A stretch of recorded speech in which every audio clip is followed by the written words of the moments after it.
You got into the safety business because you wanted to protect people, but somewhere along the way, the job started controlling your time, your schedule, your priorities, even your income potential. What if the expertise you've built over the years in the field can give you something more? More freedom, more control, more ownership of your future. I'm Sheldon Primus, the author of 7 Steps to Starting a Profitable Safety Consulting Business and the host of the Safety Consultant Podcast, with more than 350 episodes helping safety professionals become consultants and grow their career. Consulting changed my life. In fact, I'm a full-time RVer, and one consulting contract paid for my home I live in today. Now, I help safety professionals build their own consulting practice through bi-weekly coaching calls, accountability, and personal guidance. But this program isn't for everyone. Start with the Consultant Readiness Audit at sheldon.coach. What if everything we thought we knew about safety was just interference?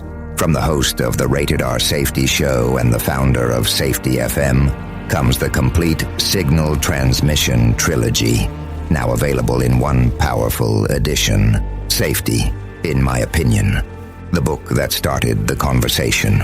Safety Mutation, where the boundaries of culture, systems, and belief begin to break. And now, Safety Transmission, the final piece of the signal. For the first time, all 3 books are together in one volume. The Signal Transmission Trilogy, Complete Edition. This isn't just about compliance. It's about consciousness. It's about decoding the way we think, lead, and live, inside and outside the system. Whether you've been following the signal since the beginning or you're just now tuning in, this is the version to own. Search Signal Trilogy on Amazon or visit safetyfm.com to get your copy now.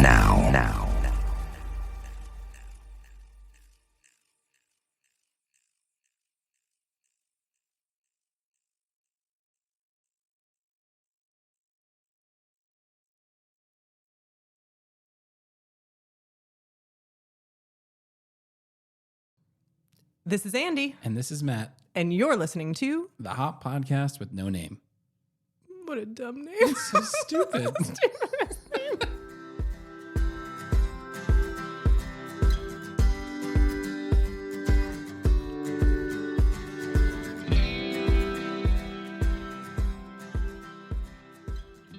And we are off. Episode 18. That's it. That's it. All right. That is how many there have been. Thank you for acknowledging. You are accurate. I've done the math. Good. I can count that high. Just we're getting close though. We're getting real close. We're going to have to stop doing these soon. All of a sudden it's like episode, a number. So, all right. Homework. We know where to start. Let's get to it. All right. Do you remember what it was? I do. Okay. At the end of last episode, we said to think about an area where we have a mismatched solution set. So where the solution to something happening, a problem, an issue, an upset, wouldn't be right for the performance mode that the person doing the task would be in at the time something could occur. Yes. And you have a very good, which is, I know. Are you giving me credit for something right now? Yeah, I don't. Actually, can I start over? Yeah. You have a serviceable story for this topic that is it's actually one of my favorites. So, yeah, no pressure, but don't make me look like a fool. Go ahead. It's not my story. Yes.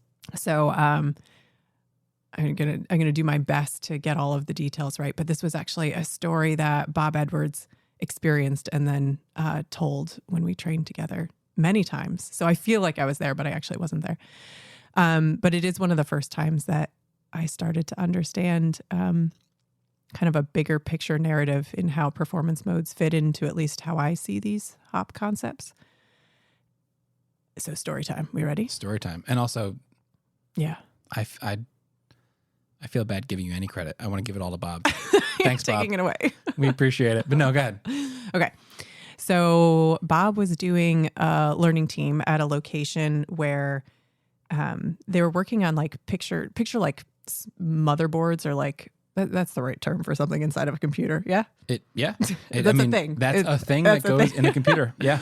Okay. So let's just picture a motherboard, like something electronic inside of a computer. Mm-hmm. And in order to do the work, the folks that were doing the work were using X-Acto knives to do things like lift traces and like cut tiny pieces of tape in this assembly process. And one day, one of the folks that was using an X-Acto knife went to the restroom and didn't realize that he had carried the X-Acto knife with him to the restroom. He didn't want to put it down anywhere because he didn't want to get it dirty. And so the solution that seemed to make sense at the time was that he sort of carefully tucked it into his pants pocket with the knife blade like sticking out away from his pants, right, to make sure that it didn't touch anything. And then he went about his business. But he also happened to be a first responder. And while he was in the bathroom, he got a call on the radio that somebody was having chest pains. And in that moment, he forgot that the knife was in his pocket. So when he grabbed his pants to pull them up, the knife went straight into his hand. And they ended up doing a learning team around, I guess, the response to that event and how the site had handled the solution sets that came after that. I'm sure it was really well handled. I'm positive. I mean, well, we'll let people decide. Because honestly, the solutions that were put in place, I myself had done this many times. And so it was a point of very poignant self-reflection for me the first time I had heard this story. And I'll just add that now I think we've told the story a couple times fairly recently. Every time we've told it, a couple people minimum in the room are like, yep, we've done the same. And they have examples of the exact same thing that they've done. Yes. So as you can probably imagine, as the response, the idea and the push right in the safety space is always to make sure that we are eliminating exposure to hazard or the hazard itself if possible, right? And so the thought process that made sense to the leadership team at the time was to reduce the opportunities to be exposed to something sharp like the X-Acto knife.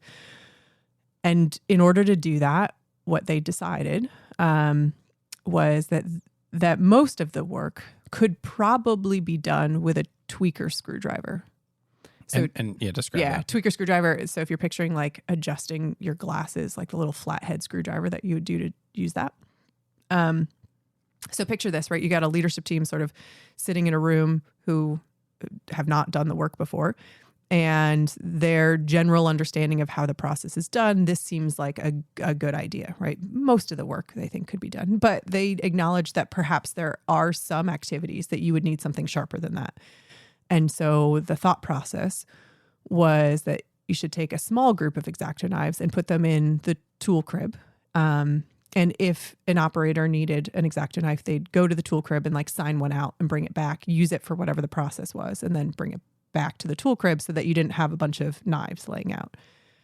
And the first time I heard this story, I was like, oh, that's a great solution set. Like I've removed knives in many places. Like and you can still get them. And you can still get them, right? So so moment of self-reflection for me, because when Bob went to go do the learning team, the first thing he did was to learn about the work, right? In learning about the work, you quickly realize that you need something sharp for a lot of it. That the tweaker screwdriver solution set is not going to work for much of what folks have to do. So that's the first part that's very important, is to be on the same page as to how the work is done and what you would need in terms of a tool. And so because that was true, Bob asked a lot of questions like about how work was getting done now. And it became really, really, really clear that this new set of rules had actually created a black market of X-Acto knives. So people were bringing knives in from home because they didn't want to have to keep signing it out. And there weren't enough knives even to go around if everybody needed them at the same time. So people were bringing things from home. And then we went from people openly using knives to now people hiding the fact that they were using knives to get their work done. And folks were taking those tiny tweaker screwdrivers and sharpening them so that they could do the work with something sharper that looked like a tweaker screwdriver. I'm not sure if anyone else is thinking about this like I'm thinking about it, but I imagine a situation where leadership finds like a black market X-Acto knife and they pull people one by one into a room. Like, what is this? And people are saying, I've never seen this in my life. I don't know. I don't know. Where did you find that? Yeah. Wow. What is this? What does this thing even do? I've never. And so I started to think when I heard this story for the first time of, right, how many times I'd taken away knives and whether or not I had created a black market of X-Acto knives myself. And I can tell you with confidence, I had actually in 3 different locations. I had personally taken away knives, given people some sort of replacement for it, whether it be a safety knife or like a small ceramic knife, and then never actually learned whether or not that was a suitable replacement. Right, I had made the decision, and just sort of said that this is what we were doing going forward, and didn't leave conversation open to figure out whether or not that was actually a good solution set. And so this is my favorite part of the story, because after Bob learned, hey, we need this sharp thing to do our job, and we don't have enough of the sharp things, and the process to get the sharp thing is tedious. And so we have created our own way of getting sharp things. He asked whether or not somebody had a better solution than that, right? Rather than us all having to pretend, could we come up with a good solution we can all live with? And somebody who was fairly quiet in the learning team pulled an X-Acto knife out of her pocket. I'm sure it wasn't the only one that was in the room, to be clear. I just pulled it, pulled an X-Acto knife out of her pocket, which, if we recall, the whole reason why this started was because somebody had an X-Acto knife in their pocket. She pulled, and it happened to be a retractable X-Acto knife, like how like a clicky ballpoint pen would work. Like you click it and it opens, and then you can use it and stays open. Yep. And then you click it again and it retracts. And she was like, "Can't we just use these?" Right? Because then you might have knives sitting out, but you don't necessarily have blades sitting out, right? And if you happen to be bringing one of them somewhere where you didn't intend to have it, you would just retract it and put it in your pocket. And so the site agreed to do that. The leadership said, it doesn't eliminate all risk. We acknowledge that, right? But it is better than what we had before, and it's a workable solution for the folks close to the work. I mean, that's 2 things that I'm hearing on top of performance modes, and we could talk more about that. But one, a mark of good leadership. Yeah, hey, absolutely. We didn't get it right. Yeah, and we're going to change it. We've seen the opposite tons of times. And 2, who do you try to keep knives away from? Yeah. Who do you block access of knives to? What group of people in your life? Yeah. And that's actually the thing that kind of broke my brain in this situation, is because I recognized that the people that we try to keep knives away from in our lives, or that we would monitor their use of knives, are children. And the reason that's true. What? You don't give Penelope just like X-Acto knives and let her run around the house. All the knives are at knee height level for adults. So they just free access. I mean, they want to cut Play-Doh. Yeah. So it's important for us to understand why we don't give knives to children. Yeah. That's what this podcast has really been about. 18 episodes in, we finally got to the heart of the subject. Don't give knives to kids. Give knives to kids. But it's important. It's important in the context of performance mode. So the reason we don't give children knives is because they don't have enough habit loops on how to deal with knives. Hopefully. Right? Hopefully not. Don't make assumptions. Fair enough. My children don't have enough habit loops built up at 3, almost 4 years old, on how to deal with really sharp knives. I mean, I remember very distinctly growing up, I had taken my father's pocket knife without him knowing, and I cut myself on it because I didn't think the knife looked sharp, and so I decided the way to test it was to put my thumb on it. Do you want to know something else? Yeah. I did the exact same thing. Not kidding. We have never shared this before. No. I did the exact same thing with my thumb. So this doesn't look sharp. There it is. There it is. Found it. It's sharp. And so children, when it comes to knives, are in knowledge-based performance mode, meaning 1 out of every 2 decisions or actions are probably going to be wrong, and they need fast feedback and correction in order to be able to learn how to use a knife so that you don't cut yourself. And it became very obvious to me after being told this story and after being taught performance modes that we had treated the employees that were using knives as though they were in knowledge-based performance mode with a knife, which by other words is saying as though they are children that don't know how to use knives.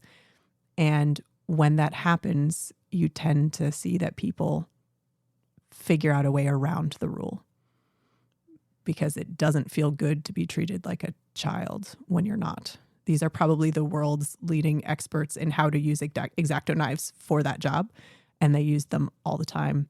And because of a strange circumstance, suddenly the access to the tool that they needed for their job was taken away. Without any input from that group. Yeah, or if there was, it was minimal without a lot of circling back, right? Because that's we'll just show up and say, oh, okay, thanks. Okay. The decision's already made. You can't get these anymore. Yeah. So that became my focus on how I would speak to performance modes in general, was this idea of we should be double checking whether or not we're using the right frame of mind to be even suggesting ways of making improvements. Certainly we should be working with people that are doing the job to come up with the ways, but in a circumstance where we have something in place already, or for whatever reason a decision has been made by a leadership team, we should absolutely be bumping that decision up against who would this work for? Are we assuming that people don't know how to do things? Like, are we assuming they really don't know how to use a knife? Because that's an incorrect assumption. And the rule doesn't have operational fidelity. It doesn't make sense once you're doing the job. You need that tool. Yeah. And that's when it started to become really clear to me how often we were doing things like retraining people that had done the job for years, or rewriting something in a procedure that most likely people weren't looking at anymore because they had been doing the job for a fairly long period of time, or they were newer to it and people were teaching them like on the job without having the training in front of them, right? So they were either in skill-based performance mode, doing it for a long time, or they were in knowledge-based performance mode, in which you do need fast feedback and correction. When you're learning how to drive for the very first time in a car, you're not just sitting and analyzing the rules of the road in a booklet. You give me a look like I give you a look because that is exactly how I imagine you learning how to drive. Is that you were like, I gotta learn every rule first, and then watch what everyone's doing, and then try. Yeah. Because what's interesting is that written instruction doesn't really make a lot of sense to you until you have some knowledge of what a task is or what a process is. And then sometimes written instruction is incredibly helpful to help augment that or remind you of things that would be difficult to remember without it. It's tough too. And you, as a leadership team, you want to do something. Like, Sure. okay, I want to help. Yeah. So the only thing I really know that I can do is kind of remind you what good looks like by showing you the rules again. Yeah. And that's just kind of feels what I can do. And that's the best solution. Yeah. With what I know that I actually have to give you. Yeah. A lot of this hop space is just being able to look ourselves in the mirror and recognize that what we historically may have been doing probably wasn't as beneficial as we were hoping. And then by removing that as an option, meaning like, hey, I now acknowledge that retraining somebody who's been doing, this job for X number of years is probably not an adequate solution set, then it starts to push us to try to do something different. Because we've mentioned this before, but a lot of the things that we would need in this hop space, like in terms of even mitigation defenses, they just haven't been invented yet. And it's because in many places we've held on to an easy button, thinking that we're doing something well by rewriting a procedure or retraining people. And in some cases that does work, like depending upon the performance mode or the experience or what the problem is. But in a lot of cases that we have been using that as a solution set, it doesn't work well. And that's where we want to be able to admit it to ourselves and get more creative. But I think you made a good point about a reality check, because we hear from organizations all the time that will spend resources to help, and they'll help try to control behavior. And I'll give you an example. They'll put in speed monitors to their cars, but they won't spend the money to add automatic braking. Yeah. And that's the reality check that we're talking about. Correct. Is what we're doing focused on controlling or creating necessary mitigation for when something has gone wrong and a human is in a position that they shouldn't be in, don't want to be in, didn't intend to be in, and they cannot help themselves. What's there to help them? Yeah. Yeah. And that's where performance modes, that's probably one of the main reasons why I stopped talking about performance modes a lot. And this is it here, is that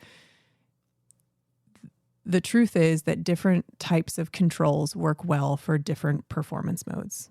But also the truth is that we have people in all performance modes in many tasks all the time.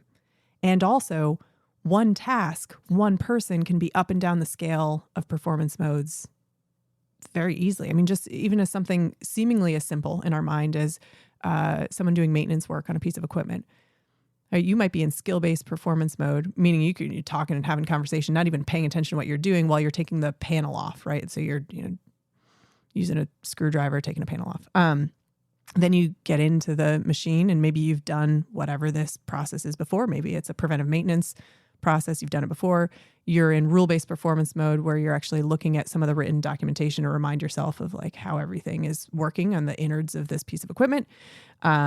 And in that process, you end up finding out something abnormal that you haven't seen before. And now suddenly you are in the edge of your rule-based performance mode, if not a knowledge-based performance mode, just trying to figure something out that you've never seen before.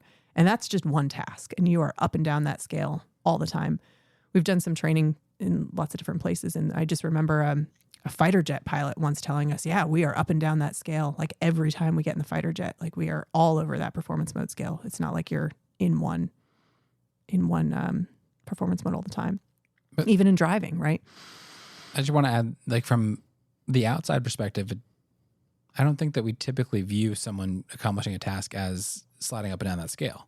No, I think if I put someone, if someone's been doing the maintenance work for 30 years and you say, hey, go do this thing, you're like, they've got it. They've done this 100 times, 1,000 times. They know what they're doing. I just assume that they're automatically in skill-based. Yeah. And that's it. Yeah. And I think that sort of oversimplification of like, this human is going to fall into this discrete category of performance mode for, all of the tasks that they have done routinely. I think that's where I started to see my brain oversimplifying things and other people oversimplifying things. What I did take away from teaching performance modes for a while, though, that I think is really, really important, and actually the whole point of why I wanted to do some sessions or some discussions on this, is the fact that mitigation defenses don't care what performance mode you're in. Meaning, like, although when you're brand new to something, fast feedback and correction is needed, right? Or when you are, done something for a while, you need written documentation. Like those things are discretely dependent upon how familiar you are with a task. There is one type of defense that doesn't care, and that's the mitigation defense. That's the one where, independent of how experienced you are with something, you would have never intentionally put yourself in the position that you're in. And as a person with the response time that we have, our reaction times and our ability to process information, we're probably not going to get ourselves out of that position without some external help.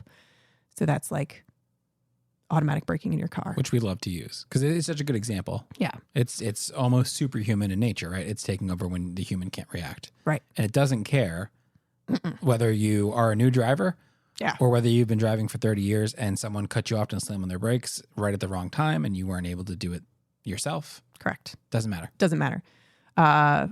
Really well-designed fall protection it doesn't care why you fell, right? It works independent of whether part of the reason you fell is because you were brand new to something or you've been doing it for a bunch of times and you were not afraid of anything. It doesn't care. It's agnostic to how you got there. Tear away gloves doesn't care whether or not, similar to the putting our thumb on a pocket knife, right? Did somebody who was brand new to something not see that there was a potential for some risk and put their finger in a place that somebody else who has more experience would never do it? Doesn't care if that's the reason that you got into that position, or you've been doing this for whatever task for a million years and you just, were called and distracted for a second and put your hand in a place that you didn't intend. It works either way. Can I tell you something? Yeah. When you were describing that last part, I was in my head trying to guess whether you're going to say the phrase plumb forgot, which is one of your favorite phrases. And I lost a bet to myself. I don't know what that means, but I'm going to have to pay myself something at some point. It doesn't matter if you plumb forgot. There it is. Okay. Now, much better. And that was my personal sort of biggest takeaway of the recognition of how powerful that type of controller defense is. And yet we don't think to design them as often as I hope in the future we think to design them, which is why we're going to do some homework on it. Oh, yay. Oh. Yay. Homework. What is it? Tell everyone. Are you so excited about the homework? So homework is to design a mitigation defense that doesn't exist yet. And you can bend the laws of reality, right? So we just want to get so you can design something that, like, by physics, you're not sure if it's going to work or not, or would be like astronomically like infeasible financially to do, or uses technology that doesn't exist yet. We just want to get our brains thinking in this space. And what's one that you invented? Yeah, I think about this a lot. And the one that comes to mind is actually really, really boring and maybe exists in some place, which I hope somebody tells me it does. But when we drop off a rental car, like you return a rental car, there's signs everywhere that say, did you forget your keys, or did you leave the keys in the car? And in my mind, right, I'm thinking that that's not a great mitigation defense for things, right? So if I happen to see that sign, great. If I'm looking for it, or if I'm newer to it and I'm like, what do I do with my car, with my keys, right? Though that is very informative and very helpful. But I've done Thank you, signs. But if I've done this a million times, right, that if I'm going to forget my keys, it's because I'm doing a bazillion other things at the same time, and I'm not going to see those signs, or maybe I do by chance. But I want to put in the mitigation defense of, when you leave a store and you get the little, like, hey, you accidentally stole this. That's what it's for, right? Like, if you have yeah. Yep. Hey, you forgot to pay for this thing, and it makes a noise. Whatever. Or hey, the polite way to say this, hey, someone may have forgotten to take it off. Somebody may have forgotten to take this. off your tag. My thought is that why wouldn't we have one of those attached to the keys? And as you're leaving, if you had the keys on your person somewhere, you would have an attention activator, which is very useful for skill-based performance mode, that told you, hey, you forgot the keys. And then there'd be a location right there by the exits going to the terminal for you to put your keys in. We did see something interesting. I think it was Houston or Phoenix Airport, where the bus... Yeah, the shuttle bus that takes you from the rental car back to the terminal says that they can take your key, which was interesting. It's if you have it on you. But if you don't know you have it on you, and you need to be alerted to it. You need to be alerted to it, right? Not charged. I think it's like $500 or more. Yeah. Well, they're solving for a different problem, right? They're not solving. They're solving for the financial difficulty of somebody taking your keys. But anyway, so that's just one sort of simple example. So that's the homework. Invent something that doesn't exist. Simple, easy no problem. Do it just whenever you want. Just invent something totally brand new. For when you never intended, so that's the definition that we want to use for this mitigation. You never intended to be in that position. I never intended to have the keys on my person. And now I need something to help me. Help. Okay. Cool. That's it. We're done. That's it. Thank you, everyone. Have a good couple weeks, and we'll talk to you soon.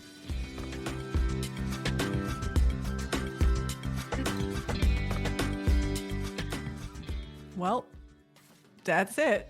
Yep, another one in the books. We did it. If you want to send us any of your thoughts, actually fling us any of your thoughts, you can do so at the website www.hoppodcast.com. hoppodcast.com. That's hoppodcast.com. It's still such a stupid name. It's such a stupid name. We look forward to hearing from you. Thanks for listening.